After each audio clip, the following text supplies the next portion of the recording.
तानिया का मोबाइल काफ़ी देर से बज रहा था। तानिया नोट्स बनाने में मसरूफ़ थी।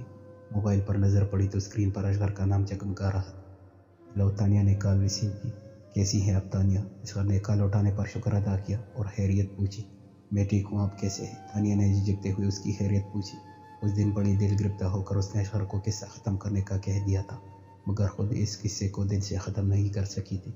उसके बाद वो आज अशगर की आवाज़ सुन रही थी। परसों तक तो मुझे खुद अपनी खबर नहीं थी, मगर कल जब आपके भाई को अकल आई और उसने गले लगाकर मुझे ज़िंदगी की नवीद दी तो अपने आप को ठीक महसूस कर रहा हूँ। और तानिया, एक बात याद रखिएगा, मैं वो इंसान हूँ जो किसी चीज़ की कमिटमेंट कर ले तो पीछे हटना मुझे पसंद नहीं। आगे ज़िंदगी में भी मैं आपसे यही उम्मीद रखना चाहता हूँ। क्या मैं आपसे कोई उम्मीद रख सकता हूँ? अशगर ने तानिया से सवाल किया। जी, मैं कोशिश करूँगी आपकी उम्मीदों पर पूरा उतरूँ और आपको शिकायत का मौका न दूँ। तानिया ने आहिस्ता से जवाब दिया। तो फिर मैं मम्मी को आपके घर भेज दूँ? प्लीज़ ये मत पूछिएगा किस लिए, अशगर ने रेस्टोरेंट वाली बात याद करते हुए कहा। जी, मुझे पता है किस लिए भेजना है, तानिया के मुंह से बेसाख्ता निकल गया, मगर फिर वो पछताई। अच्छा, किस लिए भेजना चाहता हूँ मैं मम्मी को, ज़रा मुझे भी तो पता चले, अशगर ने शरारतन पूछा। मिलाद का बुलावा देने के लिए, तानिया ने कहकर कॉल डिस्कनेक्ट कर दी। दूसरी तरफ अशगर मुस्कुराने लगा। वो फिर आ गई सलवा दिखाने अपना जलवा। उसको तो मैं छोड़ूंगी नहीं कसम से, अगर आज उसने कुछ चचोरपन किया तो। फिज़ा जो अभी सीढ़ियों से उतरकर अपने रूम से आई थी, ड्राइंग रूम में सलवा को देखकर किचन में आते हुए जलकर बोली। ओफो फिज़ा, आहिस्ता बोलो, उसे कहीं तुम्हारी आवाज़ ही न चली जाए, क्या सोचेगी? तानिया जो कि मिनट से चाय के कप निकाल रही थी, फिज़ा के बोलने पर एकदम से बोली। अरे जाती है तो जाए आवाज़, बल्कि मैं तो चाहती हूँ पता चले उसे मेरे ख्यालात। उस दिन तुमने देखा नहीं था कि कैसे आगे पीछे मंडला रही थी बिलाल के। फिज़ा को दावत वाला दिन याद करके नए सिरे से गुस्सा आया। अच्छा छोड़ो यार, कोई अच्छी सी बात करो और मूड ठीक करो अपना, तानिया ने फिज़ा का ध्यान बटाने के लिए कहा। अच्छी बात सुननी है तो सुनो मेरी शहजादी, तुम्हारी होने वाली सास का फ़ोन आया था।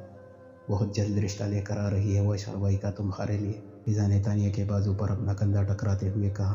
तुम दोनों यहाँ खड़ी हुई बातें बना रही हो और ममानी और सलवा कब से अकेले बैठी हैं? बिलाल ने किचन में आकर तानिया और फिज़ा को कहा जो कि बातें कर रही थी। जी भाई, मैं तो बस जा ही रही थी। तानिया फौरन किचन से बाहर निकल गई। वो अकेली कहाँ थी? तुम थे उसे कंपनी देने के लिए, वो क्या कहते हैं, हक मेज़बानी निभाने के लिए, फिज़ा बोल ही रही थी। बिलाल ने एकदम फिज़ा को खींचकर खुद से करीब किया। मुझे सलवा से या किसी से भी कोई गर्ज नहीं है, तुम मेहमान बनो मेरे दिल की, अगर अच्छा मेज़बान साबित नहीं हुआ तो नाम बदल देना। बिलाल ने फिज़ा के गालों पर अपने होंठ मस करते हुए कहा। वो स्टेप टाकर पीछे हुई बिलाल किचन से बाहर निकल गया। मोमानी और सलवा के जाने के बाद बिलाल अपने रूम में आ गया। अभी वो बेड पर लेटा ही था, उसे फिज़ा की आवाज़ आई। Happy birthday to you. आंखें खोल कर देखा तो सामने फिज़ा मुस्कुराते हुए एक हाथ में केक पकड़े उसे देख रही थी। तो तुम्हें याद था आज का दिन? बिलाल ने मुस्कुराते हुए कहा। याद क्यों नहीं होगा, फिज़ा ने मुस्कुराते हुए कहा। केक सामने रखा और नाइफ उसके हाथ में पकड़ाई। बिलाल ने मुस्कुराते हुए केक काटा, छोटा सा टुकड़ा फिज़ा को खिलाया। उसके बाद फिज़ा ने भी केक का टुकड़ा बिलाल के मुंह में डाला। केक से ज़्यादा उंगलियां मीठी है, बिलाल ने फिज़ा को देखते हुए कहा, जिस पर फिज़ा ने घूरने पर इत्तेफाक किया। और मेरा गिफ्ट? बिलाल ने मानी खीजी से पूछा। ज़्यादा उतराने की ज़रूरत नहीं है बिलाल, तुम्हारा गिफ्ट इसी रूम में छुपाया हुआ है, ढूंढ लो। फिज़ा की थोड़ी देर पहले वाली खुशगवारियत ख़त्म हो गई थी और अपनी टोन में वापस आ चुकी थी। क्या मतलब छुपाया हुआ है इस तरह, कौन गिफ्ट देता है? बिलाल ने हैरत से कहा। इस रूम में तुम्हारा गिफ्ट रखा हुआ है जो तुम्हें ढूंढ कर निकालना है, चलो शाबाश, लग जाओ काम पे। फिज़ा ने सोफे पर आराम से बैठते हुए जवाब दिया और बिलाल ने अपनी निराली बीवी को तासुब से देखा। बिलाल ने वार्डरोब का दरवाज़ा खोला। तुम्हें क्या लगता है इतनी बेवकूफ़ हूँ जो तुम्हारा गिफ्ट यहाँ छुपा कर रखूँगी? फिज़ा ने बिलाल की अक्ल पर अफसोस करते हुए कहा। बिलाल ने डिवाइडर, ड्रेसर और सारी दराज चेक की, वहाँ पर भी कुछ नहीं था। फिज़ा उसकी एक एक कार्रवाई से महसूस हो रही थी। बिलाल ने जलाकर बेड के नीचे झांका, वहाँ पर एक पैकेट रखा हुआ था जिस पर गिफ्ट रैपर चढ़ा हुआ था। बिलाल पैकेट निकाल कर फिज़ा को देखने लगा तो फिज़ा मुस्कुराने लगी। और मेरा दूसरा गिफ्ट? बिलाल फिज़ा के पास आकर गहरी नज़रों से उसे देखकर कहने लगा। गिफ्ट गिफ्ट होता है और वो एक ही होता है जो तुम्हें मिल चुका है, इसलिए ज़्यादा फ्री होने की ज़रूरत नहीं है। फिज़ा जाने लगी तो बिलाल ने उसे रोककर खुद से करीब करते हुए कहा, पर मुझे तो आज दूसरा गिफ्ट भी चाहिए।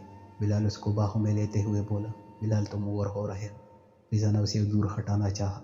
नहीं, अब तुम ओवर हो रही हो, बिलाल ने मजीद गहरा तंग किया। हमदर्दी और तरस खाकर तुमने मुझसे शादी की और तुम कह रहे हो कि मैं ओवर हो रही हूँ। बोलते हुए फिज़ा का गला रौंदा, मगर आंसू उसने आंखों से बाहर नहीं आने दिए। उसने बिलाल के हाथ अपनी कमर से हटाए।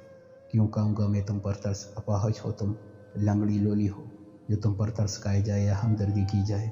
तुम आज बता दो फिज़ा, अपनी मोहब्बत का क्या सबूत दूँ तुम्हें? बिलाल ने उससे कहा, कौन सी मोहब्बत की बात कर रहे हो तुम? पिज़ा ने हैरानगी से पूछा। उसी मोहब्बत की जो तुम्हें कभी नज़र नहीं आई। बिलाल ने दोबारा पिज़ा को बाहों में लेते हुए कहा। मुझे तुम्हारी किसी बात पर यकीन नहीं, पिज़ा ने बेयकीनी से बोला।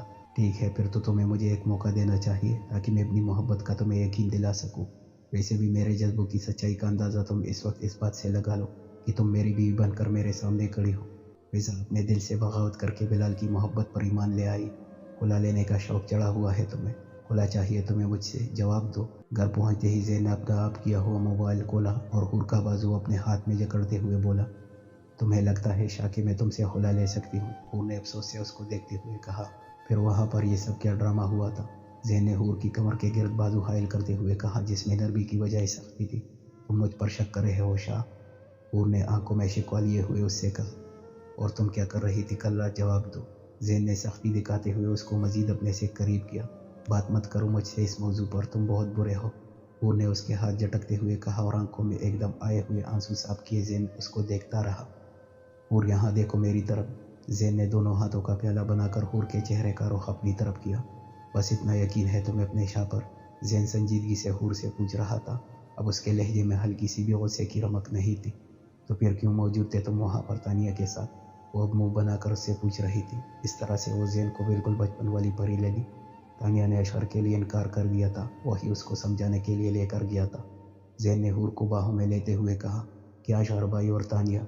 हूर ने हैरत से ज़ैन के सीने से सर उठाकर उसको देखा तो ज़ैन ने उसके माथे पर अपने लब रख दिए। अशहर पसंद करता है तानिया को, मगर तानिया ने बिलाल की नाराज़गी की वजह से अशहर को इनकार कर दिया था, इसलिए उसको समझाने के लिए वहाँ लेकर गया था। ज़ैन हूर को बाहों में उठाता हुआ बेड तक लाया और बेड पर लेटाते हुए कहने लगा, मगर बिलाल भाई ने क्यों इनकार कर दिया? अशहर भाई तो हर लिहाज से तानिया के लिए परफेक्ट है। ज़ैन ने उसका दुपट्टा साइड पर रखा क्योंकि बिलाल का दिमाग ख़राब हो गया था। ज़ैन ने बोलते हुए हूर के होंठ के नीचे तल पर अपने होंठ रखे। और इससे पहले क्यों मिलते रहे थे तुम तानिया से? हूर का दिमाग अब भी हिजर वाली बात पर अटका हुआ था। किसने खनास भरा है तुम्हारे दिमाग में? हूर की बात सुनकर ज़ैन की पेशानी पर बल पड़े। वो अपना सर उठाते हुए बोला, जवाब दो, क्या पूछ रहा हूँ मैं? हूर की चुप रहने पर ज़ैन ने दोबारा पूछा। हिजर भाई ने कहा था उन्होंने कई बार तुम दोनों को एक साथ देखा है। हूर ने डरते हुए जवाब दिया, तुम तो कल रात फोन पर कह रही थी कि तुमने देखा है मुझे। एक मिनट, हिजर भी वहाँ मौजूद था, यानी तुम हिजर के साथ वहाँ पर थी? ज़ैन ने उठते हुए कहा। हूर ने उसकी शर्ट पकड़कर अपनी तरफ खींचा। शाह प्लीज़ नाराज़ मत होना और ना ही गुस्सा करना, हूर ने बेचारगी से कहा, और तुम अपने हिजर भाई की बातों पर यकीन करना और शोहर पर शक करना। मैंने बचपन से ही सिर्फ एक लड़की को चाहा है हूर, वो तुम हो। तुम्हें लगता है कि मैं किसी और में इन्वॉल्व हो सकता हूँ? कहाँ कमी दिखी है तुम्हें मेरे प्यार में? अब संजीदगी से हूर से पूछ रहा था। अच्छा ना, आई एम सॉरी, माफ़ नहीं करोगे अपनी परी को? हूर ने बेचारगी से कहा। खाली हाली सॉरी से तो बिल्कुल भी माफ़ नहीं करूँगा। अब सख्त से सख्त पनिशमेंट के लिए तैयार हो जाओ, ज़ैन ने मानी खीजी से कहा और उसकी गर्दन पर झुक गया। मेरे जाने के बाद तुमने घर की क्या हालत बना रखी है शाह, कितनी भी तरतीबी है पूरे कमरे में, हूर ने ज़ैन को पीछे करते हुए कहा। हाँ यार, वो बाद में मिलकर सेट कर लेंगे ना हम दोनों, हमारा आलूद आवाज़ में वो हूर के होंठों को फोकस करते हुए कह रहा था। शाह, उस दिन तुम कह रहे थे कि बिलाल भाई और पिज़्ज़ा को डिनर पर बुलाएंगे, तो क्यों ना हम कल इनवाइट कर लें उन लोगों को? हूर ने अपनी शहादत वाली उंगली ज़ैन के होंठों पर रखते हुए ज़ैन से कहा, वो भी बाद में डिसाइड कर लेते हैं। उसने हूर की उंगली को चूमते हुए पीछे हटाया, दोबारा झुका। शाह, मैं सोच रही थी क्यों ना हम। शट अप हूर, अगर अब तुमने कुछ भी बोला तो फिर देखना मैं तुम्हारे साथ क्या करता हूँ। ज़ैन ने हूर को घूरते हुए वार्न किया। अब हूर ने अपना मुंह बिल्कुल बंद कर लिया था क्योंकि वो जानती थी वो सिर्फ वार्निंग नहीं दे रहा है। मुश्किल से 5 मिनट गुजरे होंगे कि ज़ैन का मोबाइल बज पड़ा। ज़ैन ने दोबारा सर उठाकर हूर को घूरा। अब मैंने कुछ नहीं बोला, उसने हंसी दबाते हुए ज़ैन के मोबाइल की तरफ इशारा किया। ज़ैन दोबारा मोबाइल ऑफ करने लगा मगर नंबर देखकर कॉल रिसीव कर ली। हेलो जी, बात कर रहा हूँ, बोलिए। ज़ैन उठकर बैठा और संजीदगी से बात सुनने लगा। ओके, मैं 10 मिनट में पहुँचता हूँ। कॉल डिस्कनेक्ट करके वो उठा और शर्ट के बटन बंद करने लगा। क्या हुआ ज़ैन, किसका फ़ोन था? उन्हें बेड से उठकर ज़ैन के संजीदे चेहरे को देखते हुए पूछा। हाँ, तुम दरवाज़ा अच्छी तरह लॉक कर लेना, मैं बाद में बात करता हूँ तुमसे। वो कीज़ और वॉलेट उठाता हुआ संजीदगी से बोला। सब ठीक है ज़ैन, तुम कब आओगे वापस? उन्हें उसको जाता हुआ देखकर पूछा। थोड़ी देर लग जाए, शायद दरवाज़ा लॉक कर लो, उसे कहते हुए वो बाहर निकल गया। हूर जो कि काफ़ी देर से सोच रही थी कि ज़ैन कहाँ गया है, उस वक्त वो इतना उलझा हुआ लग रहा था कि वो पूछ भी नहीं सकी। बाद में कॉल की तो वो रिसीव नहीं कर रहा था। अभी वो सोच ही रही थी कि उसके मोबाइल पर कॉल आई। अस्सलाम वालेकुम मम्मा, कैसी है आप? आसमा की कॉल देखते हुए हूर का जहन ज़ैन से आसमा की तरफ गया। वालेकुम अस्सलाम, ठीक हूँ, तुम और ज़ैन कर पहुँच गए थे? आसमा ने हूर से पूछा। जी घर तो पहुंच गए थे, मगर शाह भी किसी काम से निकला है, बस उसी का इंतज़ार कर रही हूँ। मामा आप कहाँ हैं इस वक्त? हूर को ज़फ़र मुराद की बात याद आई तो उसको अस्मा की फिक्र हुई। मुझे अरशद भाई अपने साथ घर ले गए थे, तो मेरी फिक्र ना करो, मैं बिल्कुल ठीक हूँ। अस्मा ने हूर को इत्मीनान दिलाया। मामा आज बहुत बुरा हुआ, ऐसा नहीं होना चाहिए था। ताया अबू तो बहुत नाराज़ है हमसे। हूर को आज के सारे किस्से पर अफसोस हुआ। बेटा, कभी कभी बड़े नुकसानात से बचने के लिए छोटी छोटी नाराज़गी बर्दाश्त करनी पड़ती है। आसमा ने हूर को समझाया। ठीक कह रही है आप। ताया अबू ने कितनी आसानी से खुला के पेपर्स बनवा लिए, उन्होंने ज़रा भी मेरे बारे में नहीं सोचा। हूर को अफसोस हुआ। देखो हूर, मैं तुम्हारा दिल तुम्हारे ताया अबू या उनके घर वालों से बुरा नहीं करना चाहती हूँ, मगर अब तुम शादीशुदा हो, तुम्हें ये हकीकत मालूम होनी चाहिए, ताकि आगे ज़िंदगी में तुम्हारे साथ खुदा न खास्ता कोई मसला ना हो। पता नहीं ये सब तुम्हें ज़ैन ने बताया है कि नहीं। फिर उन्होंने हूर को ज़ैन से अपने होने वाली सारी बातों के साथ साथ ज़फ़र मुराद और हिजर की होने वाली भी सारी बातें बताई। हूर को सारी बातें सुनकर बहुत ज़्यादा दुख हुआ, मगर जिस बात पर उसका दिल बुरा हुआ वो ये कि हिजर ने ज़ैन को मैसेज करके वहाँ बुलाया था।